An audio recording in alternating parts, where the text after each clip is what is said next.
Ration వాహనాల రద్దుపై YCP స్పందించింది. ప్రభుత్వం ఇంటింటికి రేషన్ సరఫరా కొనసాగించాలి అని డిమాండ్ చేశారు కారుమూరి నాగేశ్వరరావు. రేషన్ వాహనాలపై ప్రభుత్వం అబద్ధాలు చెబుతోంది, జగన్ కి మంచి పేరుస్తుంటే ఓర్వలేకపోతోంది అని విమర్శించారు. దేశంలోని ఆదర్శవంతమైన వ్యవస్థని జగన్ తీసుకొచ్చారు. అయితే రేషన్ వాహనాల రద్దుతో ఇప్పుడు 20,000 కుటుంబాలు రోడ్డున పడ్డాయన్నారు కారుమూరి. డెలివరీ అవుతుంది ఇంటింటికి, కానీ రేషన్ డెలివరీ మాత్రం వద్దంటారు. ఇందులో పెన్షన్దారులు ముసలివాళ్ళు ఉన్నారు, మరి అంగవైకల్యం ఉన్న వాళ్ళు ఉన్నారు, చాలామంది పనికి వెళ్ళే వాళ్ళు ఉన్నారు.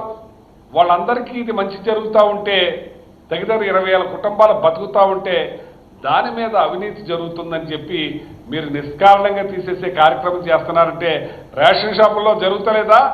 రేషన్ షాపుల్లో రేపు 6A కేసులు ఎన్ని పెడుతున్నారు మీరు? ఆ 6A కేసుల వల్ల ఎంతమంది మరి మీరు షాపులు ఇదవుతున్నాయి మొత్తం, అంటే రేపొద్దున అది కూడా అవినీతి జరుగుతుందని చెప్పి రేషన్ షాపులన్నీ కూడా మీరు తీసేస్తారా అని అడుగుతున్నాను నేను.